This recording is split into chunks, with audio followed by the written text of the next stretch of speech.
பிள்ளையார்பட்டி ஸ்ரீ கற்பக பிள்ளையாரை வணங்குகிறேன். ஆதித்யாய சோமாய மங்களாய புதாயச குரு சுக்கிர சனி பெயர்ச்ச ராகுவே கேதுவே நமோ நமது வாழ்க வளமுடன் யூடியூப் சேனல் நேயர்கள் அனைவருக்கும் உங்கள் அன்பு நண்பர் அஸ்ட்ரோ TS மோகன்ராவின் அன்பான வணக்கம், வாழ்த்துக்கள். இப்போ நம்ம இந்த வீடியோவில் என்ன பார்க்க போகிறோம்னா, வழக்கம் போல தான் ஏப்ரல் மாத பலன்கள் பார்க்க போகிறோம். 12 ராசிக்கும் தனித்தனி வீடியோ பாருங்கள். இந்த மாதத்தில் எந்தெந்த கிரகம் எங்கே இருக்குது அப்படின்னு முதல்ல பார்ப்போம். முதல்ல குரு பகவான் வழக்கம் போல் அவர் மிதுன வீட்டில் தன்னுடைய பயணத்தை நடத்திக்கிட்டு இருக்காரு. கிட்டத்தட்ட மே மாதம் முழுவதும் வரைக்குமே அங்கே தான் இருப்பார். இந்த மாதம் ஏப்ரல் மாதமும் மே மாதமும் குரு பகவான் மிதுன வீட்டில் தான் இருப்பார். அடுத்து கேது பகவான் சிம்ம வீட்டில் தன்னுடைய பயணத்தை நடத்திக்கிட்டு இருக்காரு. அவரும் கிட்டத்தட்ட நவம்பர் மாதம் வரைக்கும் இங்கே தான் இருப்பார். அடுத்து ராகு பகவான் கும்ப வீட்டில் பயணம் நடத்திக்கிட்டு இருக்காரு. அவரும் கிட்டத்தட்ட நவம்பர் மாதம் வரைக்கும் இங்கே தான் இருப்பார். இப்போது சனி பகவான் திருக்கணித பிரகாரமும் சரி, வாக்கிய பிரகாரமும் மீன வீட்டில் தான் இருக்கார். அதனால் குழப்பம் வேண்டாம். கிட்டத்தட்ட 2.5 வருஷம் மீன ராசியில் தான் சனி பகவான் பயணம் பண்ணுவார். செவ்வாய் பகவான் பேச்சியாகி செவ்வாய் மீன வீட்டுக்கு வந்துட்டார். புதனும் பேச்சியாகி வந்துட்டார். சூரியன் மட்டும் பார்த்தீங்கன்னா 14ஆம் தேதி மேசத்துக்கு வந்துடுவார். 13ஆம் தேதி வரைக்கும் இங்கே இருப்பார் மீன வீட்டில். 14ஆம் தேதி இங்கே வந்துடுவார். அதனால தான் நான் அங்கேயே போட்டேன். ஏன்னா வரக்கூடியதாக நம்ம வரவேற்கிறோம். அதே மாதிரி 4-5 தேதியிலேருந்து சுக்கிரனும் மீன வீட்டிலேருந்து இங்கே வந்துடுவார். 3ஆம் தேதி 4ஆம் தேதி வரைக்கும் மீன வீட்டில் உச்சமாக இருந்த சுக்கிர பகவான் மேசத்துக்கு வந்துடுவார் 2-3 தேதியில். அதனால் வந்துட்டதாகவே நான் போட்டேன். இதுதான் இந்த மாதத்தினுடைய கிரக நிலைகள். இதை வச்சு தான் இந்த மாதம் 12 ராசிக்கு பலன் எப்படி இருக்குன்னு பார்க்க போகிறோம். அடுத்து இந்த மாதத்தில் முக்கியமான விசேஷங்கள் அப்படின்னா, 1ஆம் தேதி நல்லா உற்சாகமாக ஆரம்பிக்குது. பங்குனி உத்திரம். உத்திரம்னா என்ன? பங்குனி உத்திரம்னா நம்ம முருகன் கோவில்களில் எல்லா முருகன் ஆலயங்கள்லையும் திருவிழா தான். தைப்பூசம் மாதிரியே திருவிழா. அது குறிப்பாக 6 படை வீடுகள் முருகன் கோவில்கள், திருப்பரங்குன்றம், பழமுதிர்ச்சோலை, திருத்தணி, சுவாமிமலை, பழனிமலை, இப்படி 6 படை வீடுகள்லையும் திருச்செந்தூர் உள்பட அத்தனை கோவில்களையும் முருகனுக்கு சிறப்பு விழா, பால்குடம், காவடிகள், இப்படி நிறைய விசேஷங்கள், தேர் தெப்பம் எல்லாம் நடக்கும்.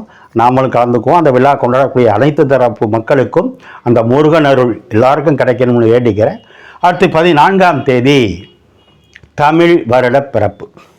இந்த வருஷம் தமிழ் புத்தாண்டு, தமிழ் வருட பிறப்பு இந்த ஏப்ரல் மாதம் 14ஆம் தேதி பிறக்குது. அந்த தமிழ் புத்தாண்டு வாழ்த்துக்கள் உங்களுக்கும் நாட்டு மக்களுக்கும் நம்முடைய வாழ்க வளமுடன் யூடியூப் சேனல் சார்பாக வழங்கிக்குவோம். அடுத்து பார்த்திங்கன்னா 20ஆம் தேதி அட்சய திருத்திதியை. திருத்திதியை அப்படிங்கிறது மாதம் வரும். வளர்பிறையிலையும் வரும், தேய்பிறையிலையும் வரும். ஆனால் வருஷத்துக்கு ஒரு தடவை வரக்கூடிய அட்சய திருத்தி. அட்சயம்னா வளரக்கூடியதுன்னு அர்த்தம். அதனால தான் பார்த்திங்கன்னா நகைக்கடைகளில் போய் ஒரு வாரத்துக்கு முன்னாடியே தங்க நகை வாங்குறதுக்கு பதிவு பண்ணி வச்சுட்டு வருவாங்க. அந்த அட்சய திருத்தி அன்னைக்கு போய் தங்க நகை வாங்கினா வீட்டில் தங்கம் வளரும் அப்படின்னு ஒரு ஐதீகம். ஆனால் இன்றைக்கி தங்கம் வைக்கிற நிலைமைக்கு எல்லோரும் நகைக்கடை பக்கமே போக முடியாது. ஆனால் அட்சய திருத்தி அன்னைக்கு தங்க நகை தான் வாங்கணுங்கிறது கிடையாது. எது சுபகாரியங்கள் செஞ்சாலும் வளரும். அப்போ நகை அடகு வச்சுருந்தா கூட அதை திருப்பிட்டு வந்தாலும் நம்ம நகை நம்ம வரும் தானே. ஒரு 10 கிலோ பச்சரிசி, 5 கிலோ பச்சரிசி வாங்கினாலும் வீட்டுக்கு ஒரு சுப பொருள் தானே. 1 லிட்டர் பால் வாங்கினாலும் சுப பொருள் தானே. அது வீட்டுக்கு வாங்கக்கூடிய மங்களகரமான பொருள், சுப பொருள் எதுவும் வாங்கலாம், வளரும். அன்றைய தினம் எல்லா ஆலயங்களையும் சிறப்பான அபிஷேகங்கள் இருக்குது. நீங்களும் பயன்பெறுங்க. வாழ்த்துக்கள். இந்த நிகழ்ச்சி எல்லாமே பொது பலன் தான். நாம் கொடுக்கறது 12 ராசிக்கும் பொது பலன். மேசராசியோ சிம்ம ராசி எந்த ராசிக்கு பேசினாலும், இன்றைக்கும் குழந்தை பிறந்திருக்கும், 5 வயசு குழந்தையும் இருக்கும், 50 வயசு ஆணும் இருப்பாங்க, பெண்ணும் இருப்பாங்க, 90 வயசு வரைக்கும் இருப்பாங்க. இது பொது பலன் தான். உங்கள் வயசுக்கு தகுந்த மாதிரி எடுத்துக்கணும். ஆக இந்த மாத பலன்களை போவோம். மீண்டும் நான் வணங்கும் என் குலதெய்வம் முத்துமாரியம்மன், அண்ணாமலையார் உண்ணாமலை தாய், நான் நித்தம் வணங்கி வேண்டி நிற்கும் குமரமலையான், என் தாய் தந்தையரை வணங்கி இந்த மாத பலன்கள் அத்தனையும் உங்களுக்கு சிறப்பாக அமையணும், நீங்களாம் நல்லா இருக்கணும்னு வேண்டிக்கிறேன். வாங்க வீடியோக்குள்ளே போவோம். யாருக்காவது எனக்கிட்ட ஜாதகம் பார்க்கணும்னா கீழே இருக்க நம்பருக்கு ஃபோன் பண்ணுங்கள். நான் வாட்ஸ்அப் நம்பர் தரேன், ஜாதகம் பார்க்கலாம். வீடியோக்குள்ளே போகலாமா? ஓம் நம சிவாய. இப்போ நாம் மீன ராசியை பார்க்க போகிறோம். மீன ராசியில் பார்த்தீங்கன்னா சந்திரனையும் சேர்த்து மொத்தம் 4 கிரகம் இருக்குது. டிராஃபிக் ஜாம் ஒரே ரோட்டில் 4 வண்டி போனால் எப்படி இருக்கும் அது மாதிரி. யார் இருக்கா? செவ்வாய் பகவான் அங்கே இருக்கார். ராசி சந்திரன் ஏற்கனவே அங்கே இருக்கார். சனி பகவான் அங்கே தான் இருக்கார். 7.5 சனி நடக்குது 30 வயசு கீழே இருக்கிறவங்களுக்கு. 30 வயசுக்கு மேலே இருக்கிறவங்களுக்கு 7.5 சனி இல்லை, அது நிறையா நான் விளக்கம் கொடுத்துருக்கேன். புதன் அங்கே இருக்கார். இதில் பெரிய பியூட்டி என்னென்னா, புதன் வந்து பரிவர்த்தனை ஆகியிருக்கார். 4ஆம் வீட்டு அதிபதியும் புதன் தான், 7ஆம் வீட்டு அதிபதியும் புதன் தான். அவர் ராசியிலையும் ராசிநாதன் 4லையும் இருக்கிறதுனால 1-4 கனெக்ஷன். நீங்களும் 4 நீங்களும் அப்படின்னா என்ன? 1ன்னா நீங்கள், 4ன்னா அம்மா, 4ன்னா வண்டி வாகனம், 4ஆம் இடம்னா மனசு, 4ஆம் இடம்னா ட்ரெஸ்ஸு, 1ன்னா நீங்கள் சிந்தனை, எழுத்து, ஆற்றல், ஆன்மா, இதெல்லாம் நீங்கள் பரிவர்த்தனை. அப்போ நல்லா இருக்கீங்க. இது ஒரு பாயிண்ட்டு. சனியை பற்றியே கவலைப்படாது. எதுக்கு நம்ம மாத பலன் போடுறோம்? ஒவ்வொரு மாதமும் மாறக்கூடிய சுக்கிரன், சூரியன், செவ்வாய், புதன்னால நிறைய பேருக்கு நிறைய நன்மைகள் நடக்கும். 2.5 வருஷம் 7.5 சனின்னா 7.5 வருஷம் 7.5 சனி 7.5 நடந்துகிட்டு இருக்காது. அது எல்லாருக்கும் இல்லை, ஒரு சிலருக்கு மாறும். நல்ல தசை புத்தி நடந்தால் மாறும். நம்ம தான் நம்பிக்கையை வைங்க. சரி, இந்த மாதம் என்ன சார் கிடைக்கும்? ராசிநாதன் பரிவர்த்தனையாகி புதன் அங்கே இருக்கிறதுனால கல்வி யோகம் உண்டு. முதல்ல பாயிண்ட். 7.5 சனி நடந்தாலும் உங்களுக்கு கல்வி யோகம் உண்டு. 30 வயசு கீழே இருக்கவங்களுக்கு மரியாதைக்குரிய நல்ல மார்க்கை எடுத்துருவீங்க, பயப்பட வேண்டாம். அது மட்டும் இல்லை, 2ஆம் வீட்டு அதிபதி செவ்வாய், பாக்கிய அதிபதி செவ்வாய், அவர் ராசியில் இருக்கார். அப்பா ஆதரவு உண்டு, வருமானம் உண்டு, நல்ல படிப்பு உண்டு, பாக்கியம் உண்டு. செவ்வாய்னா ரியல் எஸ்டேட்டு, செவ்வாய்னா பேசுகிற இடத்துக்கு அதிபதி உங்களுக்கு மீனத்துக்கு. அப்போ பேசி தொழில் பண்ணுறது நல்லது. செவ்வாய்னா அரசாங்கம், ஆன்மீகம், மத்திய அரசு எல்லாம் செவ்வாய். தீயணைப்புத்துறை, போலீஸ் துறை, சிவில் இன்ஜினியர் எல்லாம் செவ்வாய். செங்கக்காலவா, ரியல் எஸ்டேட்டு, இதனால தொழில் பண்ணவங்க லாபம். ராசியில் புதன் இருக்கிறதுனால கம்யூனிகேஷன், எழுத்துத்துறை, செல்ஃபோனு, டாக்குமெண்ட்டு, பத்திரப்பதிவு, மனு எழுதி கொடுக்கறது, கையெழுத்து, இது சம்பந்தப்பட்ட தொழில் இருக்கிறவங்க லாபம். 2ல் சூரியன்னா வாக்குஸ்தானத்தில் சூரியன். 6 2ல் 6ஆம் வீட்டு அதிபதி சூரியன் 2ல். 6ன்னா சர்வீஸு, அவர் வந்து 2ல் பேசுகிற இடத்துல இருக்கிறாரு. அப்போ பேசி தொழில் பண்ணுறவங்களுக்கு லாபம். 6ஆம் இடம்னா சர்வீஸு, வேலை. அது எங்கே இருக்குது? 2ஆம் இடத்துல பேசுகிற இடத்துல இருக்க அந்த சூரிய பகவான். அப்போ பேசி தொழில் பண்ணுறவங்களுக்கு வருமானம் உண்டு. ஆனால் அளவோடு பேசணும் குடும்பத்தில். ஏன்னா சூரியன்னா நெருப்பு கிரகமாக டப்பு டப்புன்னு பேசி மாட்டிக்கக்கூடாது. அடுத்து 3-8 8க்கும் அதிபதியான சுக்கிரன் அங்கே இருக்குது. சுக்கிரன்னா 3ன்னா மாற்றத்தை சொல்கிறது, கம்யூனிகேஷனை சொல்கிறது, கழுத்து, காது, இஎன்டி ப்ராப்ளம் வராமல் பார்த்துக்கணும். 2ஆம் இடம்னா கண்ணு, பல்லு. சூரியன் அங்கே இருக்குது. சுக்கிரன் அஷ்டமாதிபதி, பேச தெரியாமல் பேசி மாட்டிக்கக்கூடாது.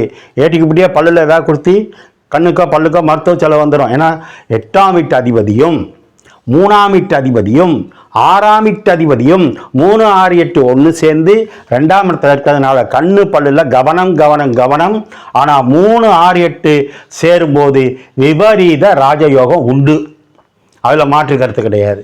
பணம் வரும், அதுக்காக நம்ம தேவையெல்லாம் பேசி மாட்டிக்கக்கூடாது. வக்கீல் தொழிலாக இருக்கவங்களுக்கு நல்லதுங்க. ஏன்னா பேசி தொழில் பண்ணோம்னா அரசாங்கத்தில் இருந்து பேசி தொழில் பண்ண இன்னும் சூப்பர். ஏன்னா சூரியன் அரசாங்கம். சரி, 4ஆம் இடத்துல இருக்க குரு பகவான் உங்களுக்கு 8ஆம் இடத்தை பார்க்குறார், 10ஆம் இடத்தை பார்க்குறார், 12ஆம் இடத்தை பார்க்குறார். அப்போ வெளிநாட்டு தொடர்பு, வெளிநாட்டு வருமானம், வெளிநாடு போகிறது வர்றது நல்லது. ஆனால் உங்கள் ஜாதகத்தை பார்த்துக்கணும், வெளிநாட்டு யோகம் இருக்கான்னு. 12ல் ராகு பொதுவாக இருக்கக்கூடாது. இரவு பணி பார்க்குறவங்களுக்கு நல்லது. ஆனால் 12ஆம் இடத்த ராகு படுக்கை சுகத்தில் தேவையில்லாத டிஸ்டர்பன்ஸை கொடுத்துரும். ரொம்ப கவனம். இரவு பணி பார்க்குறவங்க எச்சரிக்கை. அடுத்து பார்த்தீங்கன்னா ராசியில் ஏற்கனவே சொன்னேன், 6ஆம் இடத்துல கேது இருக்கலாம், தப்பு இல்லை. இந்த மாதம் முழுவதும் உங்களுக்கு யோகாதிபதி சொல்லக்கூடிய செவ்வாய் ராசியிலிருந்து 4ஆம் இடத்தை, 7ஆம் இடத்தை, அடுத்து 8ஆம் இடத்தை பார்க்கறதுனால யோகமே உங்களுக்கு இல்லைன்னா யாருக்கு? உங்கள் மனைவிக்கு. நீங்கள் கணவனாக இருந்தால் மனைவிக்கு யோகம் உண்டு. ஏன்னா 7ஆம் இடத்துக்கு 2ல் செவ்வாய் பார்க்குறார், அந்த குருவும் பார்க்குறார். அப்போ கணவனாக இருந்தால் மனைவிக்கு வருமானம் யோகம் உண்டு, திருமண யோகமும் உண்டு, குழந்தை பாக்கியமும் உண்டு. ஏன்னா குரு பார்க்குறாருல. ஆக குடும்பத்துக்கே யோகம் இருக்குது. 7.5 சனி இல்லை. 7.5 சனிங்கிறது 30 வயசு கீழே இருக்கவங்களுக்கு ஜென்ம சனி தான். அதுக்கு என்ன பரிகாரம்னா, டெய்லி வாக்கிங் போங்க, ஜாக்கிங் போங்க, வேர்க்க வேலை பார்க்கணுங்க. அதான் 7.5 சனியில். சனி பகவானுக்கு ஹார்ட் ஒர்க்கர், கடுமையான உழைப்பாளியை ஒன்றும் பண்ண மாட்டார். பரிகாரம் என்ன? நீங்கள் திருநள்ளார் போங்க, இல்லை மற்ற ஊரில் இருக்க சனீஸ்வரன் பகவானை பாருங்கள். ஆனால் 7.5 சனிக்கு பெஸ்ட்டு எனக்கு தெரிஞ்சு 2 பேர். ஒன்று சிவபெருமான், அண்ணாமலையார் வழிபாடு. போக முடியாதவங்க உங்கள் ஊரில் இருக்க சிவன் வழிபாடு. 2வது திருப்பரங்குன்றத்தில் முருகப்பெருமானை பார்த்துட்டு அந்த படியில் கீழே இறங்கும்போது சிலையை பார்த்துட்டு பகவானை பார்த்து தரிசனம் முடித்த கையோட திருப்பரங்குன்றத்தில் இறங்கி வரும்போது எய்த்தாப்பில் ஒரு சனீஸ்வர பகவான் இருப்பார். அவரை பார்க்கும்போது அந்த திருப்பரங்குன்றம் முருகனை பார்க்குற மாதிரியே இருக்கும். வாய்ப்பு இருக்கிறவங்க, அங்கே இருக்கிறவங்க அந்த சனி பகவானை பாருங்கள். மற்றவர்கள் சனி அப்படின்னா முதியவர்கள், திருநங்கைகள், ஹேண்டிகேப்ட், இவங்களுக்கு உங்கள் வருமானத்துக்கு தகுந்த மாதிரி அப்பப்போ ஒரு உதவி பண்ணிகிட்டே வாங்க. வேறு பெரிய பாதிப்பு கிடையாது. மீன ராசிக்கெல்லாம் 3ஆம் தேதி 4ஆம் தேதி 5ஆம் தேதியெல்லாம் கொஞ்சம் சந்திராஷ்டிரம் இருக்க கொஞ்சம் நேரம் கவனமாக இருங்க. நான் 7.5 சனினா காலில் கையில் அடிபட்டுரும். பெண்களை அந்த சுடுதண்ணி அடுப்பில் வைக்கும்போது குழம்பு வைக்கும்போது கையால் சுட்டுக்குவாங்க. கவனம். ஆனால் உங்கள் சொந்த ஜாதகத்தில் நல்ல யோகமே நல்ல புத்தி இருந்தால் இது பெரிய பாதிப்பு இருக்காது. ஆனால் இந்த ஜாதகத்தில் நிறைய யோகம் கொட்டி கிடக்குது. ஓம் நமச்சிவாய.